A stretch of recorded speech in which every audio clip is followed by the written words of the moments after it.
Assalamualaikum warahmatullahi wabarakatuh. Saya Anissa Desmita Lestari, mahasiswa Koas FK Unisba. Pada hari ini saya akan melakukan edukasi di Puskesmas Pangalengan.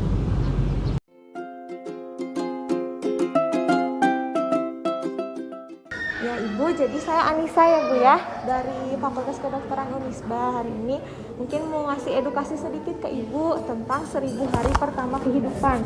Jadi 1000 hari pertama kehidupan itu terdiri dari 270 hari pas hamil sama 730 hari ketika bayi sudah lahir, itu usia 2 tahun. Jadi dari hamil sampai bayi usia 2 tahun.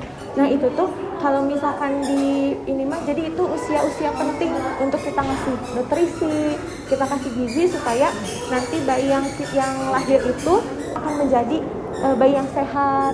Nah jadi ini tuh dari mulai sebelum hamil sebenarnya harus udah ada persiapan, kayak udah ada asupan gizinya bagus.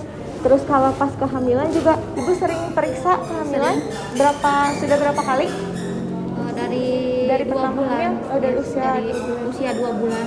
Ketahuannya dari usia 2 bulan. Oh iya. Ini berarti keberapa kali periksa kehamilan? Udah berapa kali? Udah 5 kali.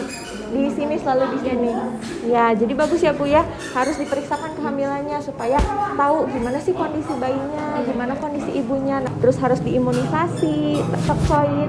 Terus kalau Ibu suka minum tablet tambah darah? Suka.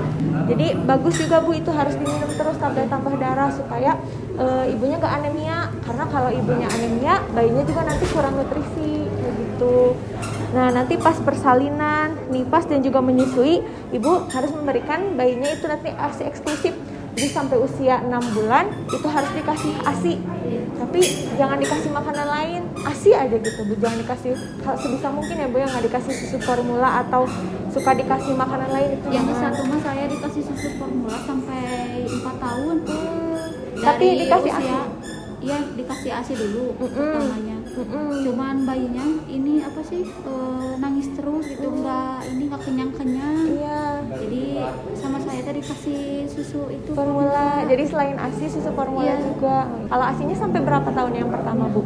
Sampai 6 bulan. Sampai 6 bulan. Ya. Jadi bagusnya memang sampai 6 bulan full ASI saja. Sampai 2 tahun dikasih ASI takutnya juga. Saya sekarang juga gitu. Tapi mudah-mudahan jangan. Iya, mudah-mudahan ya Bu ya.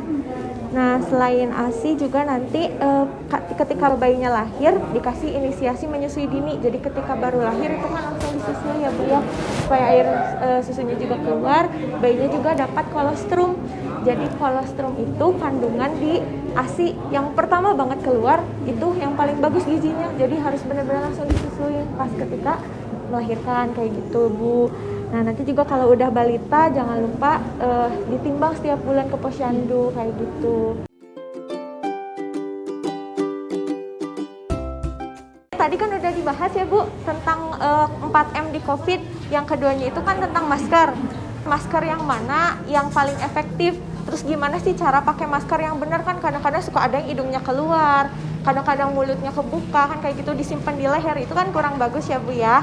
Nah kita lihat jenis-jenis masker ya Bu. Yang pertama ini ada masker N95. Biasanya dipakainya sama ibu dokter kan, Pak dokter biasanya pada pakai yang N95 ya Bu.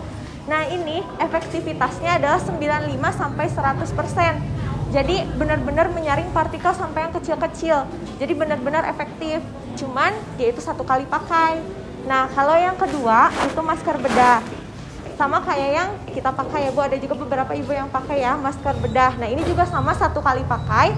Ini efektivitasnya 80-90%. Nah selanjutnya ada juga yang ketiga ada masker kain.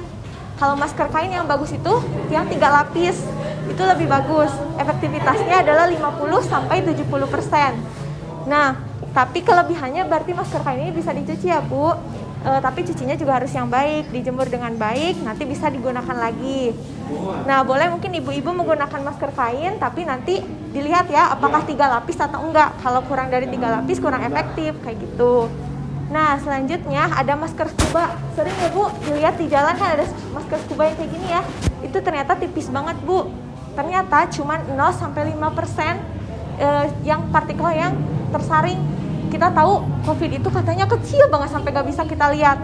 Nah ini seratnya besar-besar. Jadi kalau pakai masker scuba mah tetap aja masuk virusnya. Jadi hindari ya Bu ya masker yang kayak gini karena kurang efektif. Jadi pakai masker kain atau masker bedah. Nah kayak gitu. Terus gimana sih cara pakai masker yang benar? Nah cara pakai masker yang benar itu harus tertutup bagian hidungnya. Jadi yang bagian hidung harus tertutup. Terus nanti bagian atasnya juga kalau bisa direkatkan supaya gak ada yang masuk. Nah kayak Bapak kayak gitu direkatkan supaya gak ada yang masuk si partikel-partikelnya lewat atas. Bagian bawah juga dagu tertutup. Jadi gak ada jalan masuk kayak gitu ya Bu. Jangan sampai hidungnya tetap kelihatan atau enggak maskernya disimpan di leher kayak gitu. Itu kurang baik.